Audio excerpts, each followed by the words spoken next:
What's up guys, Kizzle here and welcome back to another episode of this Southampton career mode. In today's episode you're going to see us have two Premier League games, and then the last game is going to see us take on Sevilla in the second leg of that Champions League knockout phase. So some big games to come. At the end of the last episode you saw us beat Arsenal to win our first major trophy as Southampton. I know it's only the Capital One Cup, but it does still count as a major trophy. So we're hoping we can use that to spur us on to kick on and keep progressing in the Premier League. You can see here we're taking on Norwich. Not the strongest Southampton team because of the injuries we've got. You can see a rare start for Munir. Gaston Ramirez playing behind Shane Long as well. But the Norwich side's got plenty of goal scorers in it. We've got Cameron Jerome. He is capable of putting the ball in the back of the net, as is Ricky van Wolfswinkel. Not hit the heights that he would have wanted to since his move to England, but he's still capable of hitting the back of the net nonetheless. And you can see we came closest to scoring 20 minutes in from a corner. Shane Long forcing a good save from the Norwich keeper, and then they came close from a corner themselves. We didn't deal with it very well, and the ball fell down, and it was an open goal really. But luckily for us, there was no composure in the finish, and the ball flew high and wide. And then Victor Wanyama showing that he's not just a defensive maestro, he can be a threat going forward as well. We've seen it a couple of times from him. He wins a free kick thanks to his quick footwork, and then Lucas Podolski does what he does best. He's done it so many times this season. He scores from a set piece 10 minutes before half time, and again it's a free kick that's got everything. It's hit with venom, it's very accurate, and gave the keeper no chance as it curled around the wall and into that bottom corner. So exactly the start we were looking for, and exactly the result we were looking for. 3 points. We can't afford to drop any in this game, and you can see Norwich nearly pulled themselves level before half time thanks to that Ricky van Wolfswinkel header coming back off the crossbar. Unfortunately for us, going over. In the second half we put our foot back on the gas, and Lucas Podolski, that man again, showed what a threat he can be on that left foot of his. This time he went on a great run down the left and decided just to rifle the ball towards goal. The power on the shot was too much for the keeper, and we doubled our lead. And then some really fantastic zigzag football here.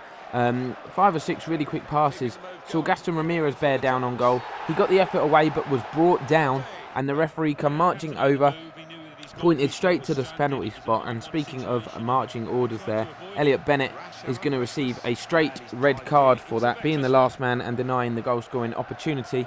And penalty duty without Shane Long on the pitch is going to go to Greaves Callaghan. He'd come on as a second half substitute. He's been very good for us this year, and he dispatches the penalty to get himself another goal. Just 17 years of age, you weren't expecting anything from him really, and due to the lack of striking options at the moment, I would say he's getting more game time than he would have expected. But that put us in a comfortable 3-goal lead. Cameron Jerome nearly got a consolation goal for Norwich at the end of the game, but fortunately he headed it wide, and a solid 3 points to begin the episode. And next up we face a trip to Selhurst Park, where one of the best Premier League atmospheres is held.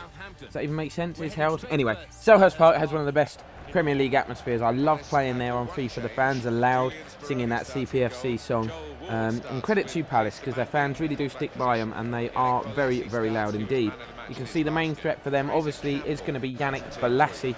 His pace and trickery could cause us many problems throughout this game. And you can see Greaves Callaghan is actually going to get the start up front today, giving Shane Long a bit of a rest, and Sadio Mane, who hasn't played a lot of games, is going to start out wide on the right hand side. And you can see here early doors we came forward. It was Munir who tried to feed the ball across goal.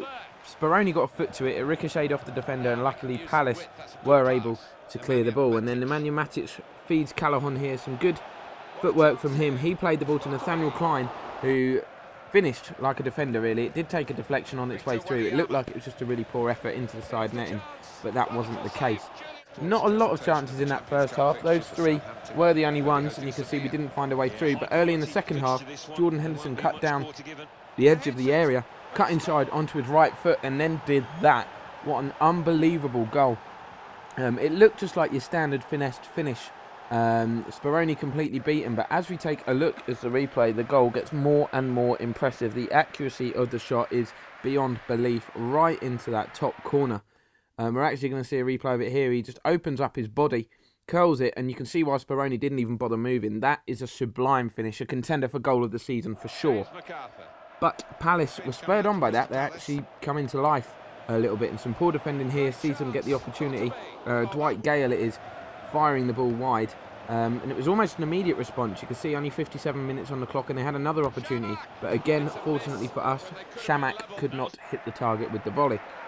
We still had some chances of our own. Greaves Callaghan, a nice bit of footwork here. Sees him create the opportunity onto his weaker right side. But a lack of composure sees him just drill the ball wide of the mark. No problems for Speroni at all. But some good footwork here.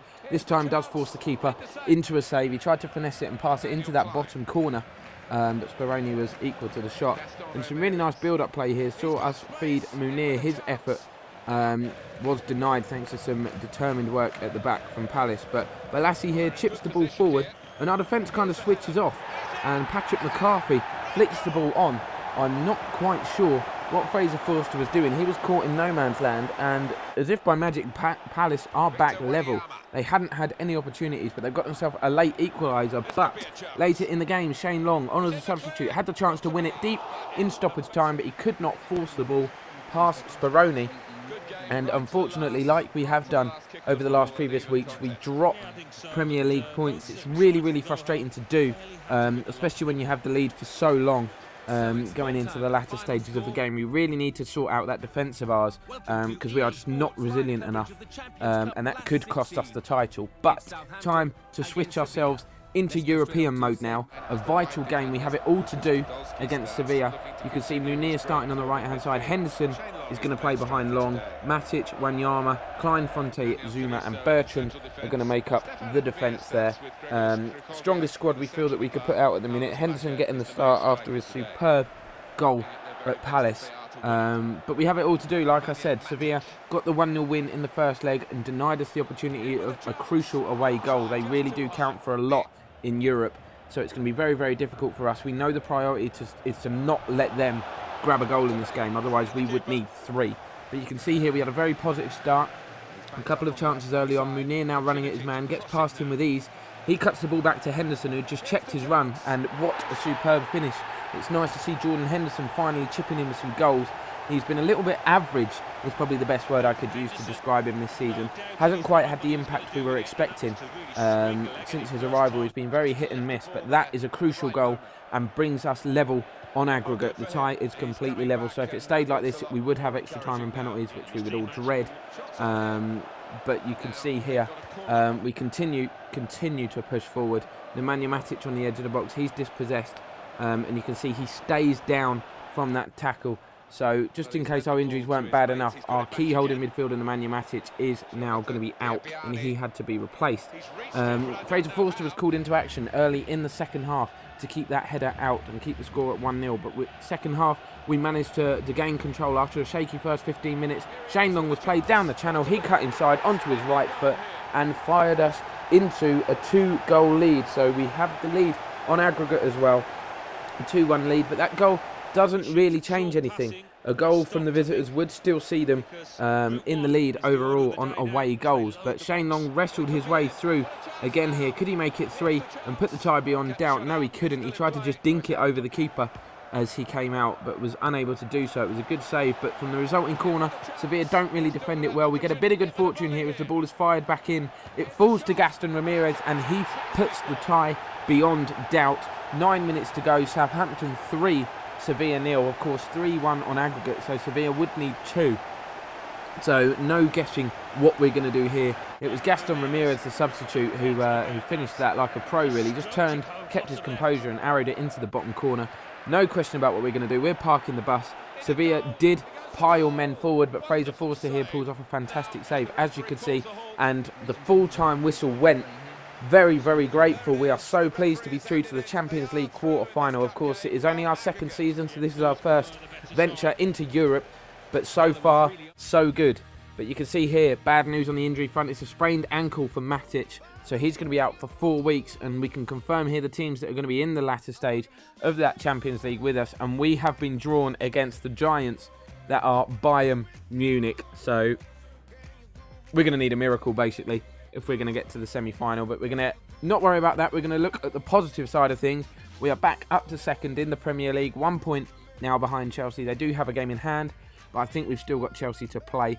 So we are up there where we need to be and still in Europe as well. But that's going to bring the episode to a close, guys. Thanks for watching. Follow me on Twitter and Twitch, and I'll see you again soon.